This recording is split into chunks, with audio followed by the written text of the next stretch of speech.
इसके बाद देखिए one nation one election will be implemented in the current term of Modi government and this is आज का हमारा सबसे इंपॉर्टेंट टॉपिक जिसका नाम क्या है, वन नेशन वन इलेक्शन। अब इसको हम फैक्ट वाइज देखेंगे, उससे पहले मैं बिल्कुल लेमन लैंग्वेज में आपको समझा देता हूं कि what is one nation and one election. ठीक, देखो अभी होता क्या है, अभी ये होता है कि लोकसभा के इलेक्शन होते हैं आपके अलग, एंड जो आपकी स्टेट लेजिस्लेटिव असेंबलीज के इलेक्शन होते हैं चीफ मिनिस्टर वाले, वो होते हैं अलग। Plus there is also another election municipal party वाला, पंचायती राज वाला। अब होता क्या है, होता ये कि मान लो कोई एक्स नाम का इंसान जो है, ये किसी एक पॉलिटिकल पार्टी जिसका नाम है XYZ, इससे बिलोंग करता है। अब ये जो एक्स नाम का बंदा है ना, ये पहले तो प्राइम मिनिस्टर की पोस्ट के लिए फाइट कर रहा है, इसकी पार्टी XYZ जो है वो प्राइम मिनिस्टर पोस्ट के लिए फाइट कर रही है, उसके लिए पूरे देश दुनिया में प्रचार कर रही है। मान लो अभी एक्स नाम का इंसान जो है ये बन गया क्या, प्राइम मिनिस्टर। अब कुछ एक साल ही बीता है प्राइम मिनिस्टर बने हुए, उस समय एक उत्तर प्रदेश करके राज्य है, वहां पे स्टेट इलेक्शन आ जाता है। तो अब ये एक्स नाम के इंसान को वहां भी जाके अपनी पॉलिटिकल पार्टी का प्रचार करना होता है, जो पॉलिटिकल पार्टी है उसको यहां भी जाके अपना प्रचार करना होता है। तो ऐसा माना जाता है कि होता क्या है कि इलेक्शन के प्रोसेस में पॉलिटिकल पार्टीज एंड लीडर्स इतने ज्यादा फंस जाते हैं कि उन्हें काम करने का समय नहीं मिलता है, ये बोला जाता है। इसके अलावा सिर्फ यही प्रॉब्लम नहीं है, there is lot of problems. जैसे कि अब जो एक्स का प्राइम मिनिस्टर का इलेक्शन हुआ था, तब भी पैसा खर्च किया गया था सरकार के द्वारा इलेक्शन कराने में, और फिर जब स्टेट असेंबलीज के इलेक्शन हो रहे हैं तब भी पैसा खर्च हो रहा है। तो सेम चीज के लिए दो बार पैसा खर्च हो रहा है, सेम चीज मतलब इलेक्शन के लिए। वो अलग बात है कि ये स्टेट का हो रहा है, ये आपका सेंटर का था, बट ये सब प्रॉब्लम्स की वजह से there was a system create करने की बात जिसको हम बोलते हैं वन नेशन वन इलेक्शन। अब इसको एग्जाम के पर्सपेक्टिव से पढ़ते हैं फैक्ट वाइज कि क्या है, क्यों है और क्यों होना चाहिए, क्यों नहीं होना चाहिए। तो restructuring the Indian election cycle जो है उसी को हम वन नेशन वन इलेक्शन बोलते हैं। यहाँ पे रिस्ट्रक्चरिंग क्यों लिखा हुआ है वो मैं आपको बता देता हूँ। रिस्ट्रक्चरिंग इसलिए लिखा हुआ है कि आप ऐसे समझो कि देखो अभी लोकसभा के इलेक्शन हुए हैं, ठीक है, रिसेंट में ही हुए हैं। तो अब किसी भी 5 साल बाद 4 साल बाद जब भी इलेक्शन अब होंगे तब क्या होगा, तो उस समय लोकसभा का इलेक्शन होगा, लेकिन क्या बाकी स्टेट्स का इलेक्शन उस समय होगा? नहीं, क्योंकि सबका 5-5 साल का अब तो टेन्योर ऊपर नीचे है, कहीं पे बाद में होगा, कहीं पे पहले होगा। तो जब पहली बार ये वन नेशन वन इलेक्शन किया जाएगा ना, तो सबको सिंक किया जाएगा, मतलब किसी का 1 साल कम किया जाएगा, किसी का 2-4 महीना बढ़ा दिया जाएगा, किसी का समय कम करना पड़ेगा, किसी का बढ़ाना पड़ेगा, किसी कहीं स्टेट में अर्ली इलेक्शन कराने पड़ेंगे, कहीं पे थोड़े से डिले करके कराने पड़ेंगे। तो ये जब किया जाएगा तो इससे क्या होगा कि सारे इलेक्शन भारत में सिंक होंगे, सभी स्टेट के, सेंटर के, और फिर वो साथ किया जा सकता है। तो वही यहाँ पे शब्द लिखा हुआ है कि रिस्ट्रक्चरिंग करना इंडियन इलेक्शन साइकिल को। इसके अलावा this would also imply that the voter will vote for members of the Lok Sabha and state assemblies on the same day. ठीक, तो ये तो मैंने आपको बता ही दिया है। इसके बाद क्या ये भारत में पहली बार इस तरीके की चीजें हो रही हैं एक साथ इलेक्शन? तो नहीं, जो भारत का पहला जनरल इलेक्शन हुआ था ना, वो साइमल्टेनियसली हुआ था, स्टेट का, लेजिस्लेटिव असेंबली का एंड प्राइम मिनिस्टर वाला 1951 के अंदर। उसके बाद अगले 3 साइकिल ऑफ इलेक्शन भी इस तरीके के कॉन्करेंट इलेक्शंस देखे गए हैं, बहुत सारे स्टेट्स को सेंटर के साथ ही इलेक्शन कराए गए थे। बट लेटर ऑन फिर वो चीजें धीरे धीरे, जैसे कहीं पे लेजिस्लेटिव असेंबली गिर गई, कभी सरकार गिर गई, कभी सेंटर में सरकार गिर गई, तो इस वजह से फिर ये जो सिंक था ना वो खत्म हो गया, और इलेक्शन आपको देखने को मिलने लगे हर स्टेट्स का लगभग अलग from the centre election. Current status क्या है, तो 2019 का जो इलेक्शन हुआ था, मेरे पास 2023 का आंकड़ा मैं ढूंढ रहा था बट मिला नहीं, तो 2019 का जो इलेक्शन हुआ था, 24 बोल रहा हूं सॉरी, उसमें 4 स्टेट्स का असेंबली इलेक्शन जो है वो लोकसभा इलेक्शन के साथ में था। तो प्रोबेबली 2024 में भी 4 ही स्टेट्स होंगे जिसका साथ में होगा। We now have at least 2 rounds of assembly general election every year. तो ये दिखाता है कि कितना सरकार का पैसा इस पे खर्च होता है, कितना इलेक्शन कमीशन का रिसोर्स खत्म हो रहा है। देखो आप कहोगे सर इलेक्शन कराने में किस बात का पैसा खर्च? अरे भाई, सेफ्टी, सिक्योरिटी, सीआरपीएफ तैनात करी जाती है, प्लस इतने सारे जगहों पे इलेक्शंस होता है, तो उसमें कितना पैसा लगता होगा, तो बिल्कुल पैसा ऐसा खर्च होता है। तो उन्हीं सबको रोकने के लिए ये सिंक करने की बात करी जा रही है कि भाई एक साथ कराओ।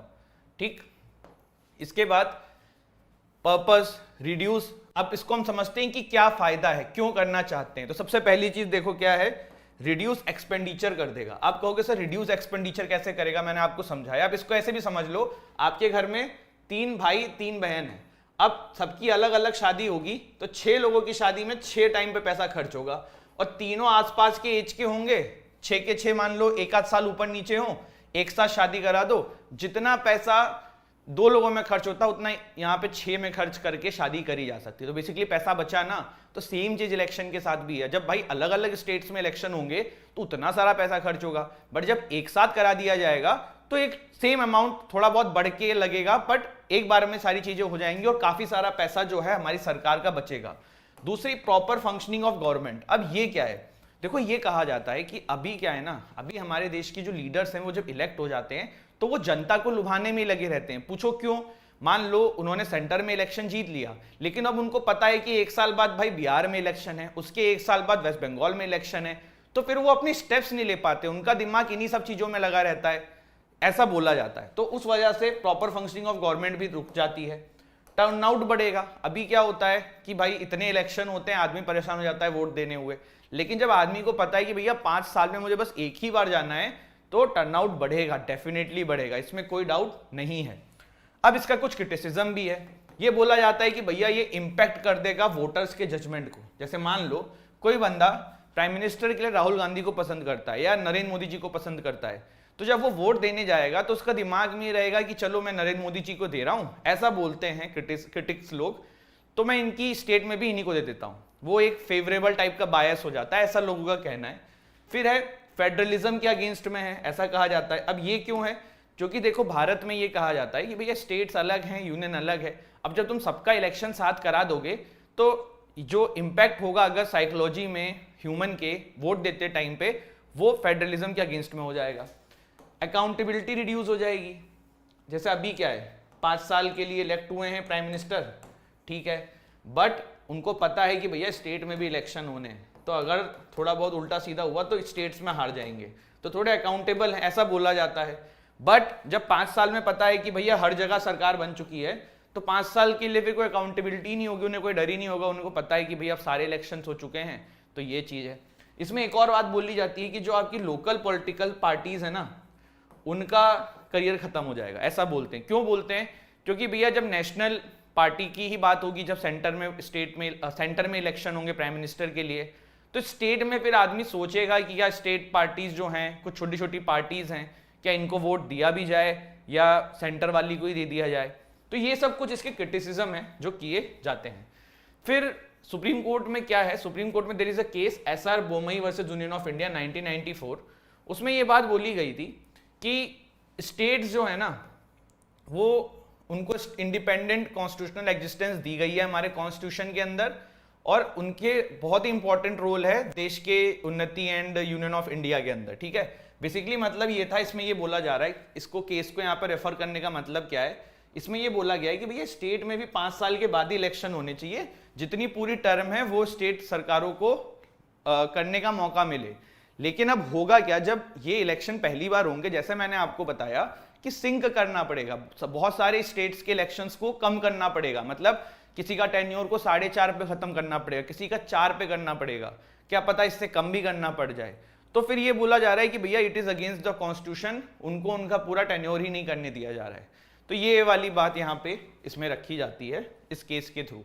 इसके बाद आपसे कोई पूछ ले कि भैया अगर ये करना है, 1 नेशन 1 इलेक्शन करना है, तो हमारे देश में कौन कौन से आर्टिकल्स हैं हमारे कॉन्स्टिट्यूशन के अंदर जिसमें अमेंडमेंट लाने की जरूरत पड़ेगी? जवाब है 5 आर्टिकल्स हैं हमारे कॉन्स्टिट्यूशन के जिसके अंदर अमेंडमेंट लाने की जरूरत पड़ेगी।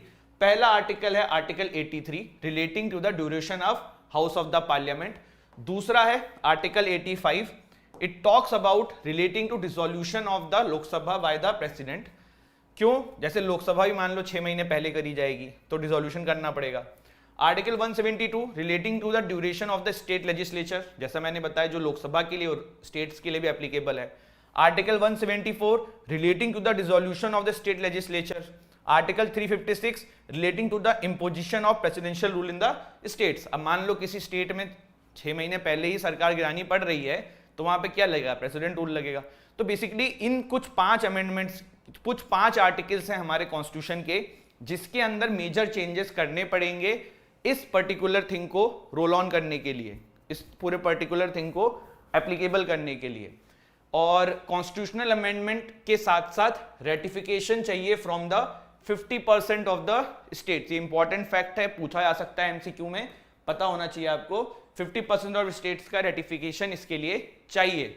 सितंबर 2023 में हमारी देश की यूनियन गवर्नमेंट ने एक हाई लेवल कमेटी बनाई थी वन नेशन वन इलेक्शन को स्टडी करने के लिए, और इसलिए कि आप बताइए क्या ये होना चाहिए, क्या प्रोज हैं, क्या कॉन्स हैं। और ये जो कमेटी है ये हेड करी गई थी हमारे देश के फॉर्मर प्रेसिडेंट रामनाथ कोविंद जी के द्वारा। इसके अलावा इंटरनेशनली क्या है चल रहा है, क्या फॉरेन कंट्रीज में इस तरीके का कॉन्सेप्ट है कि नहीं है। तो देखो साउथ अफ्रीका, वहां पे इस तरीके का कॉन्सेप्ट है।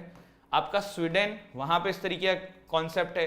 ब्रिटेन में भी इस तरीके का कॉन्सेप्ट है। इसके अलावा और भी कंट्रीज जैसे बेल्जियम में इस तरीके का कॉन्सेप्ट है, जर्मनी में भी इस तरीके का कॉन्सेप्ट है। तो फॉरेन कंट्रीज में इस तरीके का कॉन्सेप्ट है जहां पे one nation one election type की बातें करी जाती है कि भैया एक बार में इलेक्शंस करा दो। तो ये फॉरेन कंट्रीज में कोई नई चीज नहीं है, वहां पे ये होता है, बहुत सारी कंट्रीज में होता है, भारत में भी ये पहले हो चुका है।